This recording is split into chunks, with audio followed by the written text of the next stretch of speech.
नमस्कार, आप देख रहे दिग्विजय संचार। मैं हूं मनोज कुमार। आज के कार्यक्रम में हमारे साथ मौजूद है पत्रकारिता विभाग की विभागाध्यक्ष व हिंदी के प्राध्यापक साहित्यकार आदरणीय डॉक्टर बी एन जागृत मैम। मैं हमारी पूरी टीम की तरफ से मैम आपको पहले मैं स्वागत करना चाहूँगा। धन्यवाद। और हम आज की कार्यक्रम कुछ प्रश्नों के साथ कार्यक्रम की शुरुआत करते हैं। सबसे पहले मेरा पहला सवाल रहेगा कि आपके की पत्रकारिता विभाग की विभागाध्यक्ष होने के नाते आपका क्या विजन रहा है? देखिए, किसी भी विभाग का विभागाध्यक्ष होना बहुत बड़ी जिम्मेदारी है और मैं उस जिम्मेदारी को समझते हुए ये प्रयास करती हूँ कि हमारे पत्रकारिता विभाग के जो विद्यार्थी हैं उनको पत्रकारिता के हर आयाम की जानकारी हो सके। तो उसके लिए किस तरह की सुविधाएं जुटानी है, किस तरह के संसाधन हमको उपलब्ध कराने हैं, मैं इसके लिए प्रयास करती हूँ। और मैं ये विजन देखते रहती हूँ कि मेरे यहाँ का विद्यार्थी भी आगे चल के किसी चैनल में, किसी प्रिंट मीडिया में बहुत बड़ा पत्रकार के रूप में दिखाई देगा। तो हमारा प्रयास हमेशा यही रहता है। मैं वहीं पे मेरा दूसरा क्वेश्चन आपसे प्रश्न ये रहेगा कि हाल ही में विभाग में एक नई स्टूडियो का शुभारंभ हुआ है और मैं जानना चाहूँगा कि दिग्विजय संचार के लिए स्टूडियो ने विद्यार्थियों को किस तरह की संभावनाएं दी है? देखिए, जहाँ पत्रकारिता है वहाँ पे स्टूडियो आवश्यक है और दिग्विजय संचार स्टूडियो है। इसी उद्देश्य की पूर्ति के लिए हमने प्रारंभ किया है और उसके लिए मैं अपने प्राचार्य मैडम का भी बहुत बहुत धन्यवाद करती हूँ। कारण ये है कि आजकल पत्रकारिता के विभिन्न आयामों के अध्ययन के लिए स्टूडियो होना बहुत जरूरी है, क्योंकि सोशल मीडिया का जमाना है। अब सोशल मीडिया में आप एंकरिंग देखेंगे, एडिटिंग देखेंगे, देखिए अभी आप जैसे पॉडकास्ट कर रहे हैं, तो यह भी जरूरी है कि हमारे पास एक स्टूडियो हो, उसमें लाइट हो, उसमें सारे संसाधन हो। तो इसलिए हम लोगों ने ये सोचा और जैसे मैंने कहा कि सोशल मीडिया का जमाना है, तो हमने दिग्विजय संचार के नाम से YouTube लॉन्च करने का सोचा है इसके माध्यम से, ताकि महाविद्यालय में जितने कार्यक्रम होते हैं, अपने विभाग के जो कार्यक्रम होते हैं, उनको हम YouTube चैनल में डाल सकें कि हमारे यहाँ जो गतिविधियां हो रही हैं शिक्षा के क्षेत्र में, उसको सब लोग देख सकें। तो मैम ये बोल सकते हैं कि स्टूडियो के माध्यम से ये है कि बच्चे प्रैक्टिकली वहाँ पे चीजों को करके और बेहतर बना सकते हैं बाहर। बिल्कुल बिल्कुल, हम वही चाहते हैं कि बच्चे बेहतर से बेहतर बने। जी जी। वही मैम, आप साहित्य से भी जुड़ी हुई हैं और हिंदी की प्राध्यापक हैं, तो उनसे भी एक मेरा प्रश्न रहेगा कि साहित्य के प्राध्यापक होने के नाते आप पत्रकारिता विभाग की विभागाध्यक्ष होने के नाते आप दोनों में कैसे संबंध देखते हैं? देखिए, पत्रकारिता को साहित्य से अलग नहीं कर सकते। लोग जरूर ये कहें कि अरे आप साहित्यिक भाषा का प्रयोग करोगे तो पत्रकारिता नहीं कर पाओगे, ये अलग चीज है। लेकिन साहित्य को जब हम देखते हैं, हमारे हिंदी साहित्य में जितने बड़े बड़े प्रतिष्ठित साहित्यकार हुए हैं, पहले वो पत्रकार ही रहे हैं। आज हमारे महाविद्यालय में मैं तो बहुत ही गौरवान्वित महसूस करती हूँ कि मैं ऐसे विभाग में प्राध्यापक हूँ जहाँ पर अंतर्राष्ट्रीय स्तर के साहित्यकार गजानन माधव मुक्तिबोध जी, पद्मलाल पुन्नालाल बख्शी जी, इन लोगों ने अध्यापन कार्य किया है और इनके उस विभाग में मैं भी एक प्राध्यापक हूँ। तो ये सब, अब मुक्तिबोध जी की बात करें, मुक्तिबोध जी पत्रकार रहे हैं। जब वो राजनांदगांव के दिग्विजय कॉलेज में आए, उसके पहले वो नागपुर में नया खून में काम कर रहे थे, नई दुनिया इंदौर में काम कर रहे थे। अलग अलग जो पत्र पत्रिकाएं रही हैं उनमें वो जुड़े रहे हैं। दूसरी चीज बख्शी जी का कहेंगे तो बख्शी जी का स्वयं की एक पत्रिका थी हिंदी रेस करके, और सरस्वती का नाम तो बहुत ही प्रतिष्ठित नाम है हिंदी साहित्य जगत में। तो वहाँ के वो संपादक रहे एकदम युवावस्था में। आचार्य महावीर प्रसाद द्विवेदी जी ने उन्हें संपादक नियुक्त किया था। तो पत्रकारिता की लाइन साहित्य से हटकर नहीं है। साहित्य का जितना अध्ययन करेंगे आप समाज को, सामाजिक स्थिति को, जीवन को, जीवन संघर्ष को, सब कुछ समझ पाएंगे और वो पत्रकारिता के लिए बहुत जरूरी है। तो मुझे ऐसा लगता है कि साहित्य पत्रकारिता दोनों अलग नहीं है, दोनों में अभिन्न संबंध है। तो ये कहते हैं कि एक दूसरे की पूरक है। पूरक है। जी जी। वही साहित्य को लेके हमें ये जानना है मैम कि साहित्य में भाषा की गहराई और सुंदरता दिखाता है, जबकि पत्रकारिता हमें स्पष्ट और संक्षिप्त सिखाती है। इन दोनों के बीच आप एक सफल पत्रकार के लिए किस संतुलन को महत्वपूर्ण बनाते हैं? सबसे एक पॉइंट है कि जिसकी भाषा में पकड़ होगी वही एक अच्छा पत्रकार बनेगा। और भाषा में पकड़ तब होगी जब आप साहित्य का अध्ययन कर रहे हैं। बिना अध्ययन के आपको कहीं नहीं आएगा। जिसके पास जितना शब्द भंडार है वो शब्द भंडार यूज करेगा। आप कहते हैं कि संक्षिप्तता चाहिए और स्पष्टता चाहिए, तो स्पष्टता और संक्षिप्तता उसी में आएगा जिसके पास शब्द भंडार ज्यादा है। शब्द भंडार तभी उसके पास इकट्ठा होगा, एकत्रित हो पाएगा, जब वो बहुत ज्यादा साहित्य का अध्ययन कर रहा है।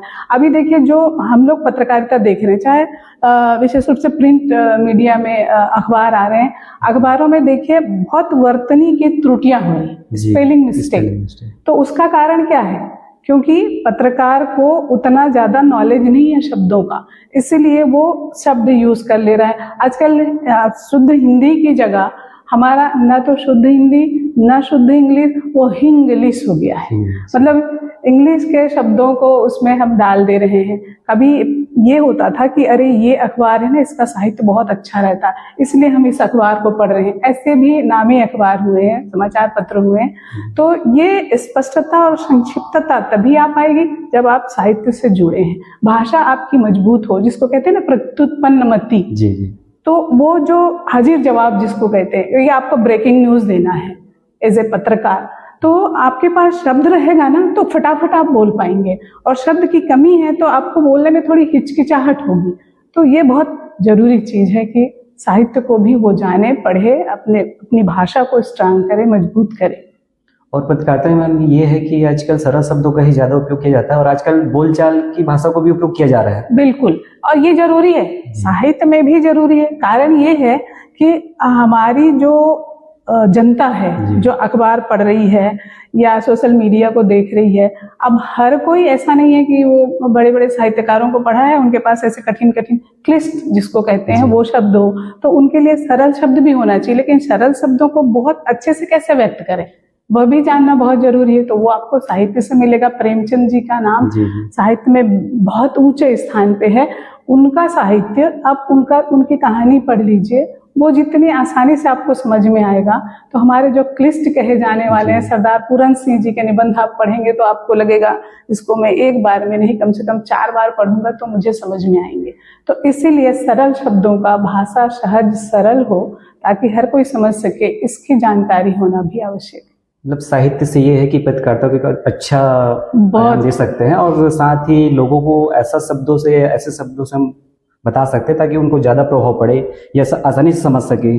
बिल्कुल, साहित्यकारों की जब बात होती है तो मैं नाम लूंगी माखनलाल चतुर्वेदी जी का। हमारे स्वतंत्रता संग्राम में हमारे बहुत जो साहित्यकार हैं वो पहले तो पत्रकार ही रहे, और अपने साहित्य से समाज में जन जागृति लाते रहे। माखनलाल चतुर्वेदी जी जो आपको बता दूं कि असहयोग आंदोलन में जब उन्होंने भाग लिया था तो उन्हें जेल जाना पड़ा था, और वो जेल में छत्तीसगढ़ के बिलासपुर के जेल में थे, और वहां पर उन्होंने 5 जुलाई 1921 को वो पद्य रचा था जो बहुत अमर है, पुष्प की अभिलाषा। और इसमें उन्होंने कहा था, उस पथ पर देना तुम फेंक जिस पथ मातृभूमि पर जिस पथ जाए वीर अनेक। ये पुष्प की अभिलाषा जो आपने प्राइमरी स्कूल में पढ़ी हो, तो वो उन्होंने बिलासपुर जेल में रहकर लिखी थी। तो ऐसे ऐसे साहित्यकार हुए। पहले ये भी होता था कि कोई बड़ा पत्र है तो वो विज्ञापन भी निकालता था, तो वो ऐसा नहीं कि बड़ा इतने रुपए तनख्वाह है ये नहीं निकालते थे। वो कहते थे कि भाई आपको 1 गिलास ठंडा पानी मिलेगा पारिश्रमिक के रूप में, 2-3 सूखी रोटी मिलेगी, ज्यादा हुआ तो इनाम के रूप में आपको जेल जाना पड़ेगा। तो ये हमारे जो साहित्यकार हुए वो पहले पत्रकारिता कर चुके हैं, और जो पत्रकारिता जिस समय की आवश्यकता थी उस पत्रकारिता को करने के बाद वो साहित्यकार के रूप में हमारे सामने आते हैं। तो मैम ये भी हम कह सकते हैं कि देश को आजाद दिलाने में कहीं ना कहीं साहित्य का भी बहुत बड़ा योगदान रहा है। बहुत बड़ा स्थान रहा है, और इन साहित्यकारों ने पूरी कोशिश की कि जनता में जागरूकता आए। शिक्षा का अभाव था, जैसे आपने कहा था ना पहले कि सरल शब्दों का होना चाहिए, तो इसीलिए सरल सहज शब्दों में उन्होंने ऐसी पंक्तियां रची कि जनता में अपने आजादी के प्रति जागरूकता आ सके, जागृति आ सके। मैम एक लास्ट क्वेश्चन मेरा ये रहेगा कि आप मानते हैं कि वर्तमान दौर में विशेषकर क्षेत्रीय और स्थानीय स्तर पर मीडिया अपने लोक शिक्षा के दायित्व को ठीक से निभा पा रहा है, या केवल सूचना तक ही सीमित रह गया है? इसमें एक बात तो है कि दायित्व की बात कहते हैं ना मीडिया की, लोक शिक्षा के क्षेत्र में, तो आजकल वो ऐसे सतही तौर पे नजर आने लगा है वो केवल सूचना का माध्यम बन गया है। ये सरकारी योजनाएं हैं, सरकारी योजनाओं में ये है, ये जनता तक वो पहुंचा रहे हैं, लेकिन उस योजना का अमल सही रूप में हो रहा है नहीं हो रहा है, इस यथार्थ से वो बचते हैं बताने के लिए। और दूसरी बात है, जो लोक शिक्षा है उसका महत्वपूर्ण माध्यम है, यदि उनको वो सुविधाएं प्राप्त हो जाए, यदि उनमें सुरक्षा की भावना आ जाए पत्रकारों में, कि वो अपने आप को सुरक्षित महसूस करें और सही चीजों को सही प्लेटफॉर्म पर प्रस्तुत कर सकें, तो उसके लिए वो आजादी, वो सुरक्षा, वो संसाधन भी चाहिए। कि आप ऐसे ऐसे क्षेत्र में हैं जहाँ पे आपको तकनीकी संसाधन ही उपलब्ध नहीं हो पा रहे हैं, तो आप कहाँ तक सूचना देंगे? जो सच्चाई है वो भी आप बता नहीं पा रहे हैं, तो कैसे सूचना देंगे? तो ये सारी परेशानियां हैं। लोक शिक्षा का माध्यम तो है ही, परंतु उसको जिस रूप में होना चाहिए, भाई आजकल टीवी चैनल्स हैं तो उसमें टीआरपी का खेल है। अब टीआरपी मतलब शुद्ध कॉर्पोरेट क्षेत्र हो जाता है। अब कॉर्पोरेट में तो लाभ ही लाभ देखा जाता है, हानि की गुंजाइश ही नहीं रख रहे हैं उन लोग। और ये रिस्क है कि आप सच्ची चीज को सही रूप में पहुंचाएंगे। तो इसीलिए ये जो माध्यम है लोक शिक्षा का, बहुत ही महत्वपूर्ण माध्यम है, उसको अपनी आजादी से काम करने देना चाहिए, तो वो बहुत अच्छा माध्यम है। मतलब केवल लोगों को बता बस रहे, बाकी एक्चुअल में क्या होना चाहिए, किस तरह होना चाहिए, ये पूरी जानकारी नहीं दे पा रहे हैं। पूरी जानकारी नहीं दे पा रहे हैं। मैम, मैं चाहूँगा कि आज के इस कार्यक्रम में आप हमारे विद्यार्थी स्टूडेंट हैं, उनको आप कुछ अपने तरफ से कुछ ऐसा एडवाइस या कोई संदेश देना चाहेंगे? जरूर। देखिए, पत्रकारिता आज के लिए बहुत बड़ी जिम्मेदारी है। ये समाज का ऐसा नींव है कि वो ये ना समझे कि मैं एक साधारण पत्रकार हूँ। पत्रकार जहां जुड़ गया तो आप बहुत विशिष्ट हो गए, क्योंकि एक बहुत बड़ी जिम्मेदारी आप निभा रहे हैं समाज के लिए, समाज के हर वर्ग के लिए। और उसमें आपको बहुत सारी चुनौतियां आएंगी, उन चुनौतियों से आपको लड़ना होगा, क्योंकि पत्रकारिता ऐसा क्षेत्र है जो चुनौतियों से डरेगा वो पत्रकारिता नहीं कर सकता। इसलिए पत्रकार एक बहुत ही विशिष्ट स्थान रखता है हमारे समाज में। और आपको जो तरह तरह की पत्रकारिता है, जिसमें एक पीत नाम आता है, पीत पत्रकारिता से यदि आप अपने आप को बहुत ज्यादा प्रभावित नहीं कर रहे हैं तो बिल्कुल आप सही लाइन में चल रहे हैं। और मैं कहती हूँ कि पत्रकारिता के एजुकेशन का बहुत अच्छे से व्यवस्था होना चाहिए। मुझे बहुत खुशी होती है कि मैं ये बात जरूर कहना चाहूंगी, स्मरण दिलाना चाहूंगी कि सरकार ने एज लिमिट में जो छूट दिया एडमिशन की, महाविद्यालय के एडमिशन में एज लिमिट में जो छूट दिया है, वो उससे एक फायदा हुआ कि बहुत सारे लोग जो पहले से क्षेत्र से जुड़े हुए थे वो जाके अपना कर रहे हैं जैसा उन्होंने देखा। लेकिन वास्तव में उसके क्या सिद्धांत है, क्या टेक्निक है, कितनी गहराई है, उसको समझने के लिए ये कोर्स करना बहुत जरूरी है। और इस कोर्स को करने के बाद मैं ये समझती हूँ कि जो पत्रकारिता के क्षेत्र में जा रहे हैं, इसको अध्ययन करके आप अध्ययन कर रहे हैं या प्रैक्टिकल कर रहे हैं, उसके बाद में आपको समाज में एक ऐसा संदेश देना है कि वास्तव में पत्रकार ऐसा होना चाहिए। तो उनके बीच भी बाकायदा एजुकेशन, ट्रेनिंग, ये सब होते रहना चाहिए। ट्रेनिंग का भी अभाव है कि लोगों को पता नहीं होता, भाई एक अच्छे से एडिटिंग करना है वो नहीं पता है, आपको कहीं से लाइव प्रसारण करना है, ग्रामीण क्षेत्रों में जाएंगे तो आपको इंटरनेट की कमी है। डिजिटल इंडिया हम कहने भर को ना रहे, है ना? वही जो मैंने कहा, यथार्थ देखें कि देखिए अपने गांव में अभी भी क्या स्थिति है। इसीलिए डिजिटल इंडिया, यदि डिजिटल इंडिया है तो वास्तव में होना चाहिए, तो उससे पत्रकारों को भी फायदा होगा। तो ये बहुत ही अच्छा क्षेत्र है और बहुत ही चुनौतियों भरा क्षेत्र है, चैलेंज है इसमें। जो चैलेंज स्वीकार करेगा उसके लिए इस क्षेत्र में बहुत ही नाम और बहुत ही ऊंचा स्थान है। माफी चाहूंगा मैम, मैंने लास्ट क्वेश्चन कह दिया था, लेकिन साहित्य को लेके मेरी रुचि थोड़े और बढ़ गई, तो उससे संबंधित मैं एक और प्रश्न चाहूंगा कि जिस तरह प्रेमचंद के साहित्य ने उस समय के समाज का दस्तावेजीकरण किया, उसी तरह आज की पत्रकारिता समाज के किस आयाम को सबसे अधिक गहराई से दर्ज कर रही है? ये तो बहुत ही बढ़िया क्वेश्चन है। प्रेमचंद अमर कथाकार कहे जाते हैं और प्रेमचंद ऐसे साहित्यकार हैं जिन्होंने शिक्षकीय जीवन से अपना प्रारंभ किया था और बाद में जब स्वतंत्रता आंदोलन से प्रभावित हुए, महात्मा गांधी से प्रभावित हुए, तो 1920 में उन्होंने भी अपनी नौकरी से त्यागपत्र देकर स्वतंत्र लेखन प्रारंभ कर दिया था। उनकी जो रचना है गोदान उपन्यास है, वो भारतीय कृषक की गाथा कही जाती है। उसमें भारतीय किसान की क्या समस्याएं हैं, किस संघर्ष के दौर से वो गुजरता रहता है, उस सब बहुत ही विस्तृत रूप में उन्होंने उसको लिखा है। एक बहुत ही महत्वपूर्ण बात यह है कि प्रत्येक साहित्यकार जो होता है ना, वो अपना देश काल वातावरण को अपने साहित्य के माध्यम से प्रस्तुत करता है। इसीलिए हम कहते हैं कि साहित्य समाज का दर्पण होता है। तो उस युग को देखना है तो उस काल की रचना को देख लीजिए। और एक महत्वपूर्ण बात यह है कि हमारा जो प्राचीन साहित्य है, वो साहित्य जो है उसमें या तो आपको बहुत बड़े बड़े लोगों की कहानी मिलेगी, राजा है, जमींदार है, साहूकार है, देवतागण हैं, उनकी कहानियां हैं। लेकिन हमारा जो आधुनिक साहित्य आता है उसमें आम आदमी प्रवेश करता है। आधुनिक साहित्यकार हैं वो आम आदमी की कहानी को कहते हैं। जैसे मैंने गोदान बताया, किसान की कहानी है। सामान्य रूप से जो भी व्यक्ति है, जिस संघर्ष से मजदूर है, वो किस तरह से जीवन जी रहा है, एक आम आदमी है किस तरह से जीवन जी रहा है, कौन कौन सी चुनौतियां उसके जीवन में हैं, उन चुनौतियों को इन साहित्यकारों ने प्रस्तुत किया है। अब वो जो प्रेमचंद जी हैं, प्रेमचंद जी एक प्रेरणा है। चूंकि मैंने पहले ही कहा कि वो भी पत्रकार रहे, जितने हमारे प्रमुख साहित्यकार रहे, हंस नामक जो पत्रिका है वो प्रेमचंद जी ने निकाली और अभी भी वो चल रही है, अभी संपादक उनके दूसरे हैं। तो वो पत्रकारिता वो भी करते रहे हैं और साथ में वो हमारा जो साधारण जनजीवन है, हमारा जो समाज है, उसको अपने साहित्य के माध्यम से भी प्रस्तुत करते रहे हैं। परंतु आप अब की पत्रकारिता की आप बात करेंगे तो उसमें इस तरह से नहीं लगता। कुछ पत्रकार तो अभी भी बड़े बड़े हैं, नाम हैं, जिनकी साहित्यिक रचनाएं हैं, प्रकाशित हुई हैं और वो आ रही हैं। लेकिन अधिकांश जो पत्रकार हैं, क्योंकि सोशल मीडिया ऐसे आ गया है, जब से ये AI का जमाना आया है, तो लोग क्या देखते हैं, सनसनी, वो कि अधिक से अधिक मुझे लाइक मिले, व्यू मिले और मेरी कमाई हो।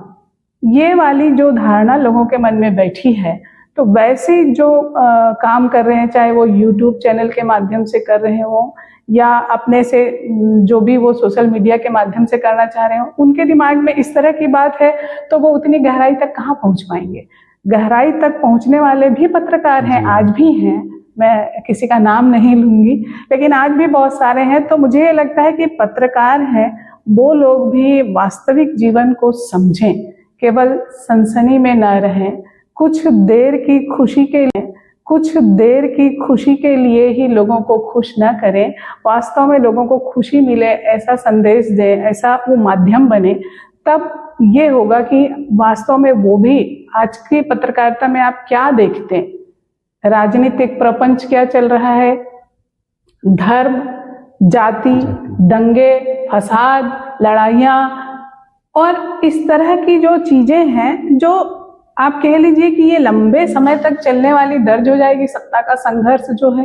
तो ये जो चीजें हैं उसको हम नहीं कह सकते कि ये कोई ऐसा मील का पत्थर साबित कर रहे हैं।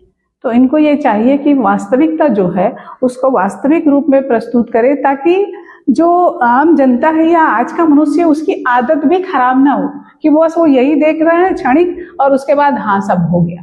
तो उसको फ्यूचर के लिए सोचने के लिए कुछ सामान मिलना चाहिए, कुछ क्लू मिलना चाहिए कि आगे जाके यह भी होगा, ऐसा भी हो सकता है, इसलिए हमें ऐसा काम करना चाहिए। तो ये तो साहित्य और पत्रकार का जो दायित्व है, उस दायित्व को ईमानदारी से निभाने पर निर्भर करता है।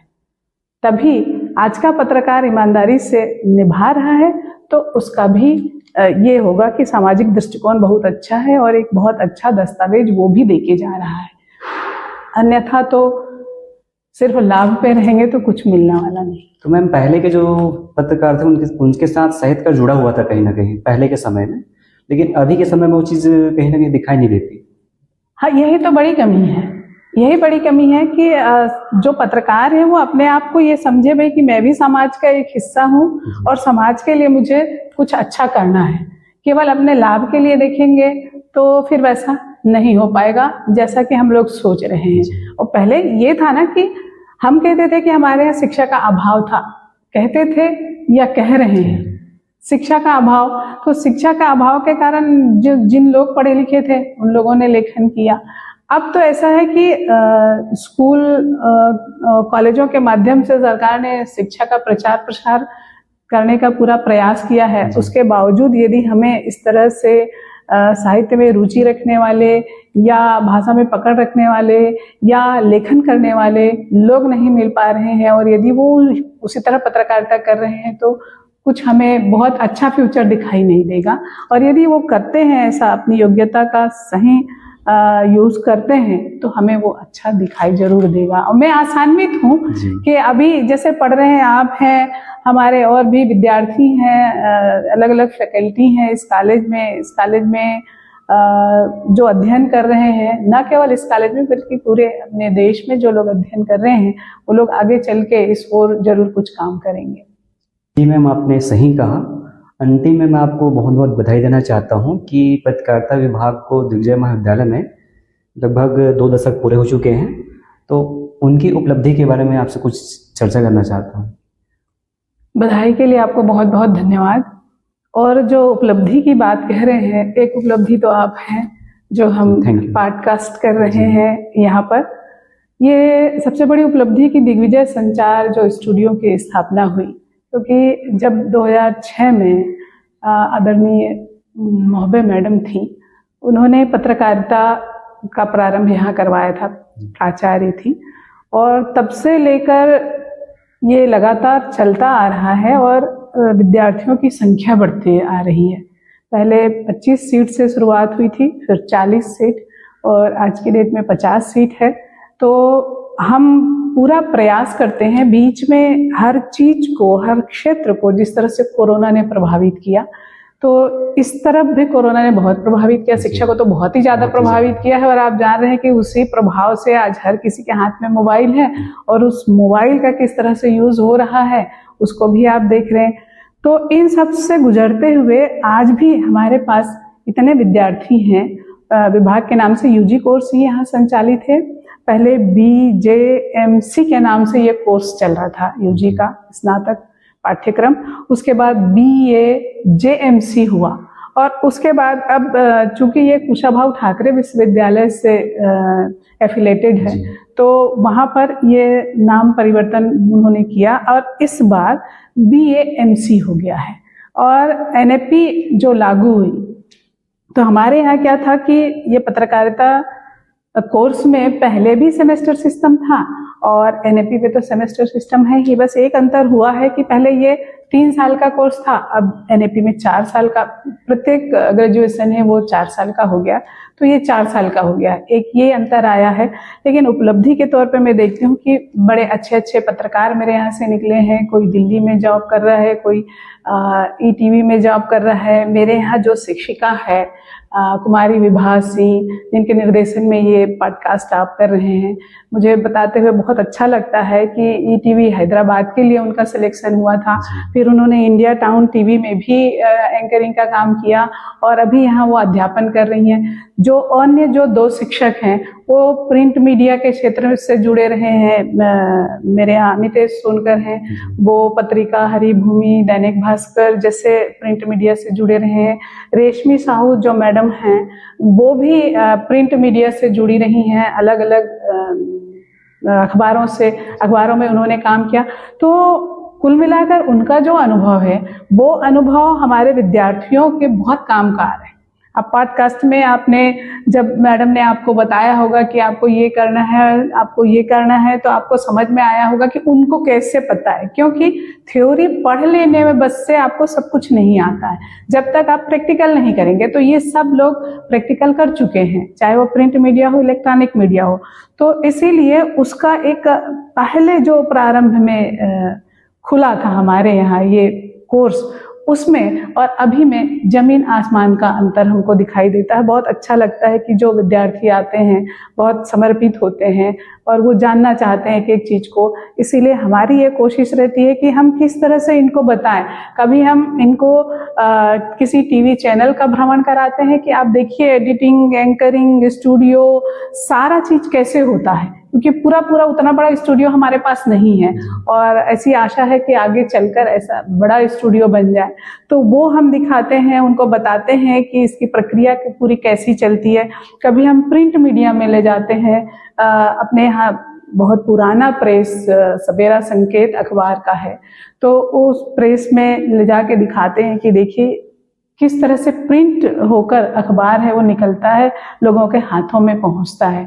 तो ये सब देख के बहुत मुझे खुशी महसूस होती व्यक्तिगत तौर पे कि जो पत्रकारिता का कोर्स है वो यहाँ पर बहुत सफलता से संचालित हो रहा है। जी मैम, आज के कार्यक्रम को यहीं पे हम समापन करते हैं। साथ ही आपका बहुत बहुत धन्यवाद जो आपने अपना कीमती समय निकाल कर यहाँ उपस्थित हुई। साथ ही मैं दर्शकों से अनुरोध करता हूं कि हमारे दिग्विजय संचार चैनल को लाइक करें, सब्सक्राइब करें और शेयर करें। धन्यवाद। धन्यवाद।